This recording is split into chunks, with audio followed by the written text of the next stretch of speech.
दोस्तों, शिवी शुक्ला का प्यार भरा नमस्कार। और आज हम आप लोगों को सुनाने जा रही हूँ चटपट माता की बहुत ही सुंदर कहानी।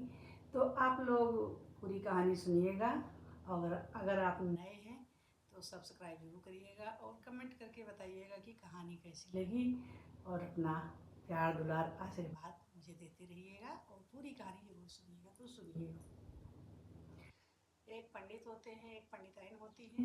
तो उनके घर कोई बच्चा नहीं होता पंडिताइन के। तो पंडित पंडिताइन दोनों बहुत परेशान रहते हैं, बहुत डॉक्टर को दिखाए, अपना बाबा को दिखाए, सबको दिखाए, लेकिन कोई फ़ायदा नहीं हुआ। तो अब कर ही क्या सकते थे, हर डॉक्टर यही बताता कोई उम्मीद ही नहीं, कोई उम्मीद ही नहीं है।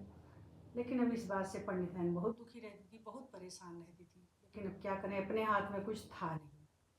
पंडित तो अपना चले जाते थे जजमानी में, पंडित का टाइम तो पास हो जाता था, लेकिन पंडिताइन का टाइम नहीं पास होता था, क्योंकि उनके यहाँ कोई संतान नहीं थी, घर में कोई काम भी नहीं रहता था। सुबह अपना खाना पीना बनाई, खाई पी, पंडित जी को खिलाई, पंडित जी अपनी जजमानी में चले गए, तो पूरा दिन पंडिताइन का टाइम पास नहीं होता था। इससे पंडिताइन बहुत परेशान रहती थी। और जब कहीं से बुलवा आए तो सारी औरतें तो अपना तैयार होकर चली जाए, भाई सबके घर में बेटी थी, बहू थी। वो पंडिताइन जो है सुबह के टाइम में लेट हो जाती थी, तो इससे पंडिताइन बहुत परेशान होती थी। तो एक दिन क्या हुआ कि चटपट माता का बुलवा आया, मोहल्ले में किसी के यहाँ था, तो इनका भी निमंत्रण आया, तो बोली कि यहाँ आएंगे। तो सारी औरतें तैयार होकर चली गई, पंडिताइन को बहुत टाइम लगा, पंडिताइन वहाँ देर से पहुँची। तो सब औरतें बड़बड़ाने लगी कि हम लोग जल्दी आ जाते हैं, भूखे प्यासे बैठे रहते हैं इनके चक्कर में, और इनका काम ही नहीं खत्म होता है, लगता है इन्हीं के घर काम होता है, हम लोग के यहाँ काम ही नहीं होता है। सुनती और चली गई, मैं प्रसाद खा के चली जाती थी। उसके बाद में जब कहीं बुलवा होता तो कुछ औरतें आती, कहती चलो भाई पंडिताइन को बुला लेते, सब लोग साथ में चलते हैं तो जल्दी हो जाएगा। ऐसे पंडिताइन देर से आती हैं तो पंडिताइन का काम ही ना खत्म हो, सब बैठे बैठे अपना वो भी परेशान होने लगे कि लेट हो रहा, लेट हो रहा, प्यास लग रही है। तो ऐसे ऐसे धीरे धीरे क्या कि इन लोगों ने पंडिताइन को बुलाना ही बंद कर दिया, कहीं इनके चक्कर में हम लोग भी लेट हो जाते हैं, अब इनको बुलाएंगे ही नहीं, अकेले चली जाती थी। पंडिताइन को ये बात भी खटकती थी, उनको इस बात का भी दुख होता था कि सब लोग हमको बुलाती थी और अब हमको नहीं बुलाती हैं। तो अब पंडिताइन कहती कि हमारा काम ही नहीं खत्म होता, इसलिए हमको कोई बुलाता भी नहीं है। धीरे धीरे उनका मोहल्ले में बुलवा भी बंद होने लगा कि भाई कोई बुलाता था, कोई नहीं बुलाता था। इसलिए नहीं बुलाता था कि ये बहुत लेट पहुँचती थी, तो सब औरतें भूख प्यास से बैठी रहती थी, तो वो कहती थी भाई बहुत लेट कराती है, इनको मत बुलाया करो। तो ये सब बातें से पंडिताइन बहुत दुखी रहती थी। तो एक दिन पंडित जी से कहने लगी कि पंडित जी बहुत दुखी रहते, क्या करें, हमारा मन नहीं लगता, अब तो हमारा मोहल्ले में बुलवा भी नहीं आता। तो पंडित जी कह रहे इसमें क्या कर सकती हो, जो बुलाए उसके यहाँ जाया करो, जो ना बुलाए उसको उसके यहाँ मत जाया करो। कहीं हाँ तो ठीक है, आज मेरे घर भी कोई बहू होती, कोई बेटी होती, तो हम भी अपना आराम से चले जाते जैसे सारी औरतें चली जाती हैं। पंडित जी कहें लेकिन अपने हाथ में नहीं है ना, जो भगवान उचित समझेगा वही देगा, हमारे मांगने से भी कुछ नहीं मिलेगा। फिर एक जगह जो है कि बुलवा आता है चटपट माता के, तो उस दिन औरतें भी बुलाने नहीं आती हैं। तो पंडिताइन जल्दी जल्दी काम करके अपना पहुंचती हैं, लेकिन पंडिताइन फिर भी लेट हो जाती हैं। वहाँ सारी औरतें इंतजार करती हैं और पंडिताइन लेट पहुंचती हैं, तो सब जाते ही जाते गुस्साने लगते हैं कि तुम्हारे चक्कर में हम लोग भूखे प्यासे बैठे रहते हैं और तुम्हारा काम ही नहीं खत्म होता है। पंडिताइन कहन बहन क्या करें, तुम्हारे यहाँ काम करने वाली हैं, सब लोग कर लेती हैं बेटी बहू, हमारे यहाँ अकेले रहते हैं, जो काम करें हम ही करें, तो इसीलिए हमको लेट हो जाता है। पंडित जी को भेज के तब फिर हम आते हैं। तो फिर उसमें भाई कुछ लोग ज़्यादा कहने लगे उल्टा सीधा, तो पंडिताइन भावुक हो गई, रोने लगी, धीरे धीरे चुप्पे से रोने लगी। तो हर जगह पे जहाँ चार लोग सही होते हैं तो चार लोग गलत भी होते हैं।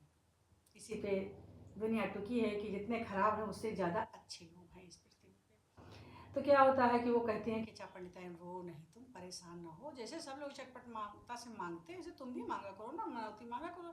देखो कोई पुत्र मांगता है, कोई बेटी मांगता है, कोई कहता शादी हो जाए, चटपट माता सबकी मनोकामना पूर्ण करती है, तुम्हारी भी पूरा करेंगी। तो बहन हाँ हम भी मांगेंगे तो देंगी, बोली हाँ। बहुत भोली बहुत सीधी थी पंडिताइन। तो मुझसे कुछ लोगों ने कहा हाँ बहन जो मांगेंगे वो देंगी माता रानी। कहें हाँ जो तुम मांगो माता रानी देंगी, सबको देती है, तुमको नहीं देंगी। तो पंडिताइन जब प्रसाद खाई और माथा अपना छूने लगी माता जी क्या, तो कह रहे चटपट माता अगर हमको बहू दोगी तो हम भी तुम्हारी पूजा कराएंगे, और तुम्हारी पूजा कराएंगे, सोहागिलों को न्योत के प्रसाद खिलाएंगे, कीर्तन भजन करेंगे। उसके बाद पंडिताइन चली आई अपने घर में। तो ये होता है कि जो मानता करो उसको किसी से बताया नहीं जाता, लेकिन पंडिताइन बहुत सीधी बहुत भोली थी, तो उनको ये बात पच नहीं रही थी। तो वहीं बड़ी खुशी खुशी आई। पंडित जी कहे ना तो कुछ ज़्यादा खुश लग रही हो, लग रहा ज़्यादा भगत हो गई, सही टाइम पे तुम पहुँच गई। तो पंडिताइन कहीं पंडित जी सही टाइम पे तो नहीं पहुँचे। वहाँ गए तो सारी औरतें हमारे ऊपर चिल्लाने लगी, गुस्साने लगी कि तुम्हारे चक्कर में हमको प्यास लगी है, भूखे बैठे हैं, तुम लेट कर देती हो। तो कहे कि जो है, लेकिन वहाँ कुछ औरतों ने कहा कि तुम भी अपनी मनोकामना, जो तुम्हारे मन में इच्छा हो, तुम भी भग माता से मांगो, पूरा करेंगी। तो पंडित जी कहे तो तुम मांगी? तो कहीं हाँ मांगी। तो कहीं क्या मांगी? तो कहीं हमने कहा कि चकमाता जब हमको बहू दोगी तो हम भी तुम्हारी पूजा कराएंगे। तो पंडित कहने, अरे पंडिताइन तुम भोली की भोली ही रह गई, तुम्हारे जब बेटा नहीं है तो तुमको बहू कहाँ से चकमाता देंगी? अरे मांगना था तो पहले तुम बेटा मांगती, और वैसे तुम खूब रोया करती हो बेटी बेटा के लिए कि हमारे कोई संतान नहीं, और मांगने गई तो वहाँ बहू मांगी। तो कहे ना, अरे पंडित जी हमें तो ये दिमाग ही नहीं था, अब हम क्या बताएं। तो कहे चलो ठीक है भाई, माता रानी वो अगर मंजूर होगा तो तुमको बहू देंगी। पंडिताइन अंदर अंदर खुश थी और अपना आशा लगाए रही कि छठ माता हमको बहू जरूर देंगी। अब भाई छठ माता भी अपने घर सोचने लगी कि अब इसने बहू मांगा है, बेटा मांगी होती तो देते भी किसी तरह से हम, अब बहू कैसे क्या दें, अगर नहीं देते हैं तो मेरी बात झूठी होगी। तो उन्होंने क्या किया कि भाई अपना जुगाड़ लगाया। तो जब रोज़ की तरह पंडित जी अपना खाना पीना खा के जजमानी में जाने लगे, तो उस दिन में पंडित जी निकले। थोड़े दिन के बाद 4-6 महीना जब बीता तो पंडित जी जैसे जाते थे उसी तरह जाने लगे। तो गए तो अब भाई छठ माता को तो उनकी बातें पूरी ही करनी थी, उनकी मनौती।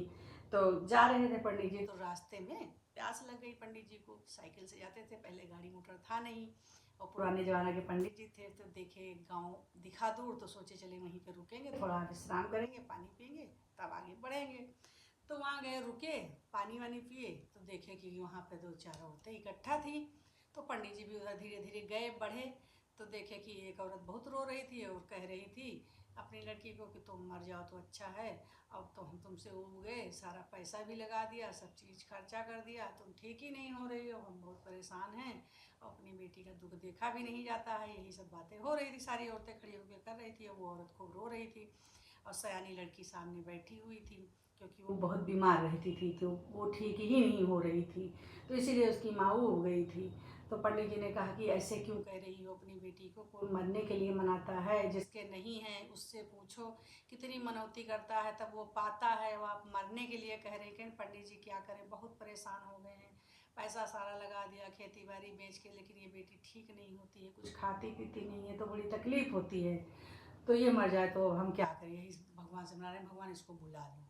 तो पंडित जी कहे कि अब इसको मरने के लिए ना बुलाओ, तुम इतना अगर सोच रहे हो कि ये मर जाए, तुम ये बेटी हमको दे दो, क्या दे पाओगी? तो उसकी माँ ने कहा कि हाँ पंडित जी हम दे देंगे, हो सकता तुम्हारी होके ही ये ठीक हो जाए। तो बोले कि ठीक है हमको दे दो, इसको कपड़ा वपड़ा पहनाओ और उसको हम अपने घर लेके जा रहे हैं। तो बढ़िया साड़ी वाड़ी पहना दिए उसको लाल कलर की उसकी माँ ने, और पंडित जी के साथ विदाई कर दिया, जैसे ससुराल भेजती उसी तरह कलेजे में पत्थर रख के उसने भेज दिया कि क्या पता पंडित जी की होके ही मेरी बेटी ठीक हो जाए। पंडित जी अपना साइकिल पे बैठाए बहुरिया को पीछे, और वहीं से वापस चले आए घर। तो पंडिताइन अंदर अपना दरवाज़ा बंद करके कोई काम कर रही थी, तो आवाज़ दिए पंडिताइन पंडिताइन दरवाज़ा खोलो। तो बोले पंडित जी आज जल्दी आ गए? तो बोले कि हाँ तुम्हारी बहू लाए हैं। तो कहे पंडित जी आप भी हमारा मजाक बना रहे हो, एक तो उस दिन हम छठ माता से बहू मांग आए हैं तो सब लोग चिढ़ा रहे थे, और आज आप भी हंस रहे हो। तो कहे नहीं पंडिताइन खोलो, छठ माता ने तुमको बहू भेजा, तुम्हारी बहू आई है, देखो तो जल्दी ढरकौना और कोना लेके आओ। तो गई जल्दी से भाई लोटा वोटा ढरकौना और कोना लेके आई, दरवाज़ा खोली तो देखी बढ़िया लंबी चौड़ी बहुरिया घूंघट काढ़े खड़ी थी, पर्च वर्च के अंदर ले गई, बड़ी खुश भई पंडिताइन।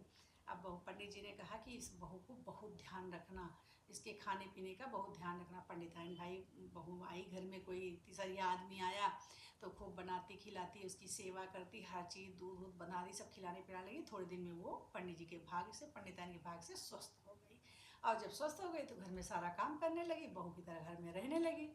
तो एक दिन उसने पूछा कि अम्मा हमारे पति कहाँ हैं, आपके बेटा कहाँ, जब से हम आए तब से हम देखा नहीं, कहाँ हैं? तो पंडिताइन भोली थी, पंडिताइन के समझ में कुछ नहीं आया, तो पंडित जी से पूछी कि बहू ऐसे पूछ रही है क्या बताएं? तो पंडित जी ने कहा जब कह दो कि बेटा कमाने गया है, थोड़े दिन में आ जाएगा। तो पंडिताइन गई कहीं कि बहू भैया बाहर गए हैं कमाने, और चिट्ठी आई है जल्दी आने वाले हैं छुट्टी लेके। वो तो कहीं ठीक है, ऐसे उनको तसल्ली देती रही। अब वो अपना बनाती खिलाती, पंडिताइन की सेवा करती, घर में एक रौनक सी रहने लगी। अब जब कहीं से छठ माता बलौआ आए पूजा का तो पंडिताइन भाई सबसे पहले पहुँचे, क्योंकि पंडिताइन को कोई काम नहीं करना रहता था। बहू घर में काम करती थी, बढ़िया पहन उनके बढ़िया नई नई साड़ी रंग वंग लगा के पंडिताइन सबसे पहले पहुँचती वहाँ पे, अपना प्रसाद वसाद लगवाती। और सारी औरतें जब आती तो पंडिताइन गुस्सा आती, भाई तुम लोग बहुत लेट करती हो, तुम लोग बहुत लेट करती हो, अभी तक तो हमको गुस्सा आती थी, अब तुम लोग इतना लेट करती हो, हम यहाँ भूखे प्यासे बैठे हैं। तो सारी औरतें कहती पंडिताइन तो बड़ी देर से आती थी, ये तो हम लोगों से पहले आने लगी, ऐसी क्या बात है। तो जब जब होता तो ऐसे होती, पंडिताइन बढ़िया भाई सुंदर लगने लगी, खूब बढ़िया घर पे बना बनाया खाती पीती बहू के हाथ का, और सेवा करती सब बढ़िया से, और खुशी के मारे वो मार चमकती गोरी गोरी पंडिताइन। तो सब औरतों को, वो जो औरतें आती थी उनको बहुत खटकता था। उन्होंने कहा भाई कुछ तो रहस्य है, देखो इनके कपड़े पहनने के तरीके बदल गए हैं, बोलने के तरीके बदल गए हैं, और ये कैसे चमक रही हैं, देखो इनके चेहरे पे तेज कितना वो है, कुछ बात इनके घर में है। तो कहीं चलो जासूसी करते हैं। तो इत्तेफाक से पंडिताइन का कहीं निमंत्रण था, मैं क्या ससुराल जहाँ रहा हो, तो पंडिताइन जाने लगी तो बहू से कहीं बहू अंदर ही रहना, बाहर ना निकलना, हम जा रहे हैं। तो कहीं ठीक है। तो उनके घर औरतें जो है ऐसे दरवाजे से निकलती, देखती कि कैसे कोई आया है, तो देखी कि कोई आया है, तो उसमें दो एक लोग गई, गेट खटखटाई तो बहू अंदर से निकली कि क्या है। तो पूछिन कहाँ गई, कहीं कौन अम्मा, कहीं हाँ, तो कहीं कहाँ गई, तो बताएं कि वहाँ रिश्तेदारी में गई हैं। तो ऐसे एक दिन दो दिन अपना धीरे धीरे किसी न किसी बहाना से वो सब आने लगती।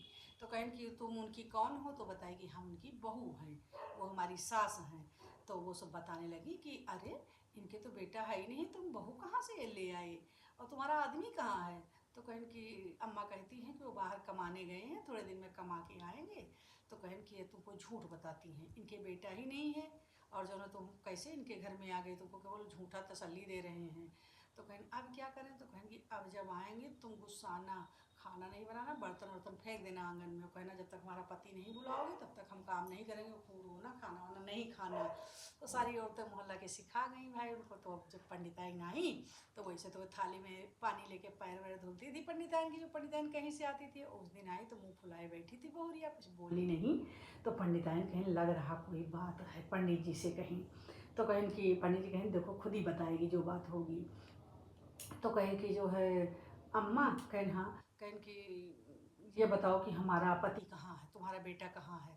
तो कहें बाहर गए हैं और जो है आएंगे जल्दी, चिट्ठी आई है। कहें चिट्ठी उट्ठी कुछ नहीं, तुम्हारे बेटा ही नहीं, तुम झूठ बोल रही हो, हमको जो है ऐसे गुमराह कर रही हो। तो कहें अरे नहीं ऐसी बात नहीं है। कहें तुमको कौन, तो कहें हम सब तुम गई थी तो हमको लोगों ने बता दिया है तुम्हारे कोई बेटा ही नहीं है, और तुम जो है कैसे आ गए इस घर में, तुमको झूठ बताती हैं कि इनका बेटा कमाने गए, इनके कोई बेटा उटा नहीं है। तो अब तो पंडिताइन बहुत डर गई, कहीं ना बहू यहाँ चली भी जाएगी। पंडिताइन रोने लगी डर के मारे। तो पंडित के पास गई तो पंडित उनको जुगाड़ बताए कि देखो अब हम उनको तार मार रहे हैं, बहुत जल्दी आ जाएंगे। पहले तार ही चल रहा था, अब टेलीफोन हो गया, पहले टेलीफोन नहीं था। तो पंडित एक दिन भगवान से भाई अपना प्रार्थना करने लगे, भगवान तुम ही लाज रखो। पंडिताइन भी अपनी चट माता से विनती करने लगी, माता जैसे तुमने बहू दिया अब तुम ही रक्षा करो, नहीं तो लोग हंसेंगे, हम तो भोले थे, तुम्ही ने हमें दिमाग दिया तो हमने बहू मांगा। खाना वाना खाए, लेट गए सब लोग, बहू को समझाए कि बहू भैया बहुत जल्दी आए हैं, तो हमारी उनसे बनती नहीं जो लोग तुमको सिखाने आई हैं, इसीलिए वो बोलने आई थी झूठ में। तो बहू ने कहा ठीक है। तो पंडित सवेरे जजमानी में निकल के जा रहे थे। तो पंडित चलते चलते बहुत दूर निकल गए, दिमाग में सोचते सोचते कि कैसे क्या करें। तो गए तो एक बाग था, वहाँ पे एक चारपाई पड़ी थी। पंडित जी थक गए और थोड़ा टेंशन में थे, तो वहीं जाके पंडित जी सो गए। और जब सो गए तो फिर जो ठंडी ठंडी हवा चल रही थी, तो जब पंडित जी सो गए तो देखे कि जब सो गए तो उनको आँच लगी पंडित जी को। तो देखे कि उनके पास में एक आदमी, लड़का नौजवान, पाती जला के और अपना खाना बना रहा था। तो पंडित जी को जब आँच लगी तो पंडित जी उठ के बैठ गए।